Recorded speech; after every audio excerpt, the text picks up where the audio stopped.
3, 2, 1. Muy buenas a todos, soy Pedro Vivar y esto es Emotion Me. A día de hoy, la literatura científica ha avanzado en tantos ámbitos que sería difícil enumerarlos, pero todos sabemos que tenemos coches más rápidos, tenemos hospitales con mejor tecnología, tenemos teléfonos en los que podemos calcular los pasos que damos, incluso algunos smartwatch te dicen la calidad de tu sueño, pero no es solo eso donde está avanzando la literatura. La ciencia a día de hoy está explicando cosas que son realmente formidables en la relación que tenemos con el ser humano.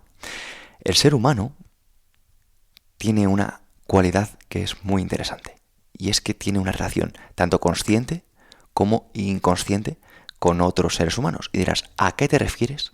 ¿Y de qué trata el episodio de hoy? Bueno, pues para introducirlo, vamos a poner una cita de Mark Twain un poquito en perspectiva. Esta figura, este escritor americano, decía: no es lo que no sabes lo que te perjudica, es lo que sabes y consideras correcto, pero no es correcto. Y debemos entender que en nuestra relación con el entorno hay cosas que hemos dado por hecha y que el episodio de hoy te va a hacer que le des una vuelta de tuerca un poquito más. Así que vamos a por ello. Todos conocemos, o al menos los que escuchamos el Emotion Me, tenemos bastante reciente, y es la figura del Dr. Jordan Peterson, conocido por su libro 12 reglas para vivir, o Más allá del caos. Pero concretamente en su primera obra, que es un bestseller internacional, desarrolla que debemos tener una posición en la que llevemos los hombros para atrás, en la que vayamos más erguidos. Y esto lo dice porque al final el ser humano no deja de ser otro ser vivo. Y los seres vivos, concretamente los mamíferos, tienen una relación jerárquica de cara a su postura, de cara a las posiciones y de cara a su cuerpo. Y él lo explica con distintos ejemplos. Ejemplifica, por ejemplo, la lucha que hay entre los lobos y cómo el lobo perdedor se somete al vencido exponiéndole su cuello. De esta forma, el vencedor sabe que ha ganado y no necesita matar al vencido, y de esta forma adquiere un compañero para cazar. En la lucha de machos cabrios o en la lucha de las langostas, como él define como uno de los seres con más evolución en esta jerarquía de la posición corporal que se ha estudiado, sucede exactamente lo mismo. Y es que a través de las batallas hay animales que se expanden y muestran dominancia, y hay animales que precisamente se vuelven más cerrados y muestran esa sumisión. Y son reflejos naturales, posturales. Son reflejos de la relación que tienen ya no solo con el entorno, sino en su propia jerarquía. Y esto él lo enlaza a lo que sucede también con los seres humanos. Y es que debemos entender que aunque los seres humanos no vayamos por ahí golpeándonos cabeza con cabeza o como un gorila golpeándonos en el pecho para relacionarnos entre nosotros o golpeándonos, y eso se quede pues en las personas que practican artes marciales o compiten en distintos deportes de contacto, nosotros tenemos otro tipo de batallas y otro tipo de combates que también van a determinar nuestra jerarquía en el grupo. Y concretamente, esto es algo que no es cuando nos hacemos mayores o entramos en la pubertad. Esto sucede desde muy pequeño. Ya si tu madre te castiga, tú bajas la cabeza. Y si te felicitan, pues realmente te pones mucho más contento. Y todo eso va cambiando tu expresión corporal. En el propio colegio, cuando apruebas un examen, pues evidentemente tienes una posición distinta a que cuando suspendes. Y esto es algo que nos han enseñado a todos y que, sobre todo en Occidente, pues está muy, muy normalizado. Y debemos entender que estas relaciones jerárquicas, aunque no tienen que ver con los combates y demás, nos afectan en todos los ámbitos.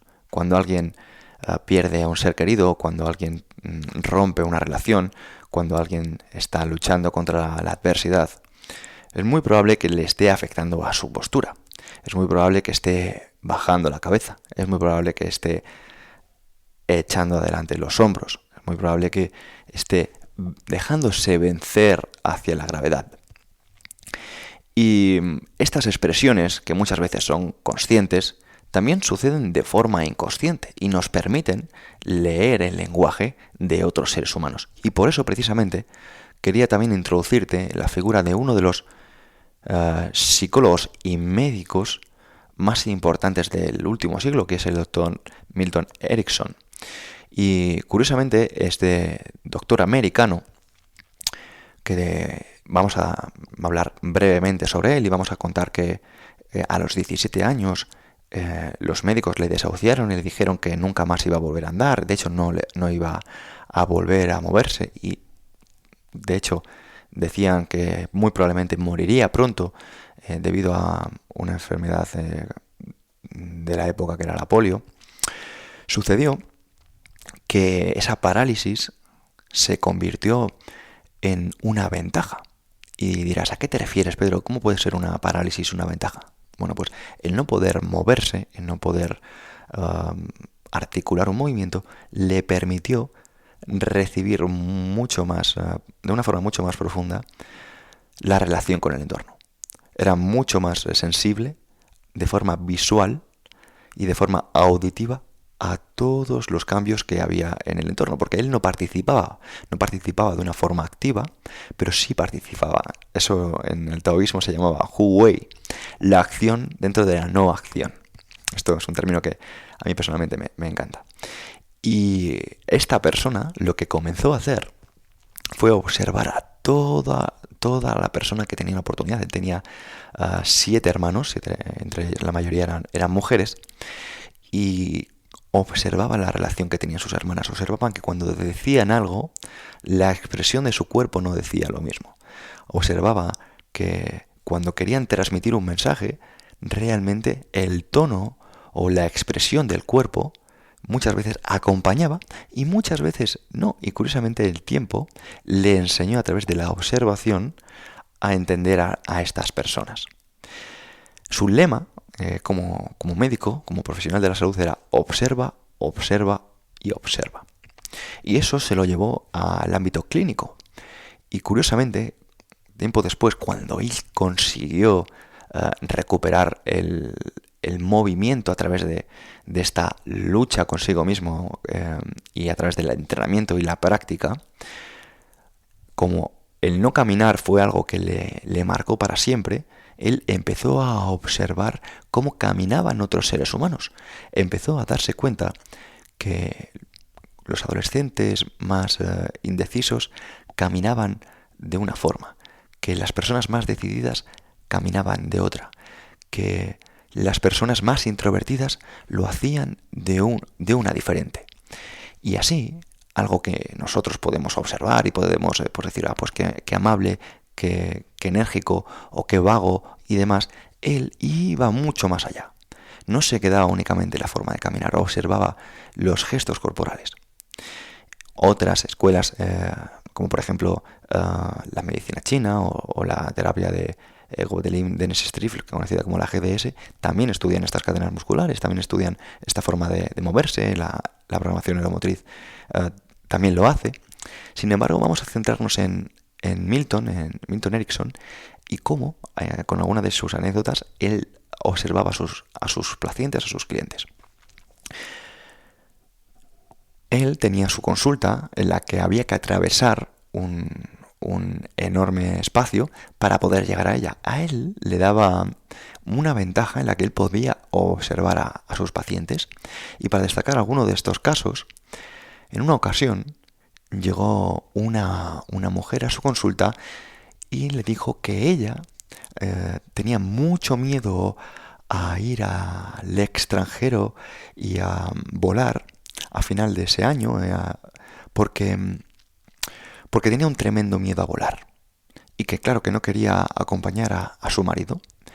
Y él, después de hacerle unas preguntas triviales y observarla, le preguntó que cuánto tiempo hacía que esa persona tenía una relación extraconyugal. Ella se quedó como diciendo, ¿cómo lo ha sabido? ¿Cómo ha sabido que tengo una relación extraconyugal? Esto no le he dicho nada que tenga que ver.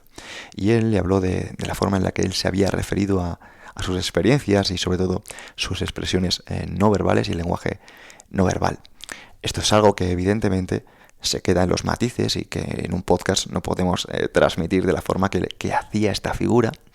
Pero por poner unos ejemplos de cómo hay personas que a través de estudiar las microexpresiones, que por cierto cada día tienen más referencia y más evidencia y más estudios de cómo esto nos afecta en la relación que tenemos con otros seres humanos, sirve para un poco reseñar que todo esto es mucho más serio.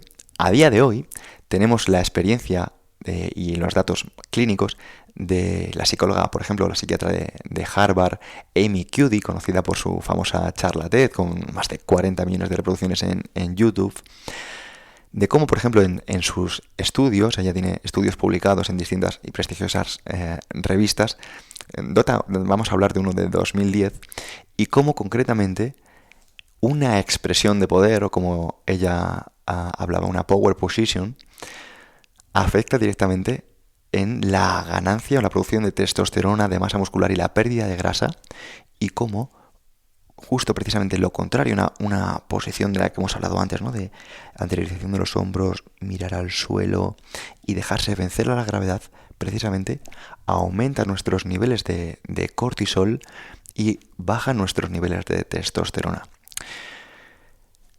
Compartimos todo esto precisamente para que seamos, una vez más, mucho más conscientes de los pequeños detalles que, como diría Bruce Barton, si fuéramos conscientes de las pequeñas cosas, nos daríamos cuenta de que las pequeñas cosas no existen. Si esto te sirve, recuerda que ahora mismo estás teniendo una posición y que lo más importante, como decían los antiguos griegos, es que te conozcas a ti mismo. Comienza observándote a ti y a partir de ahí observa el movimiento de tu entorno. Verás como todo empieza a ser distinto. Nos vemos en la próxima.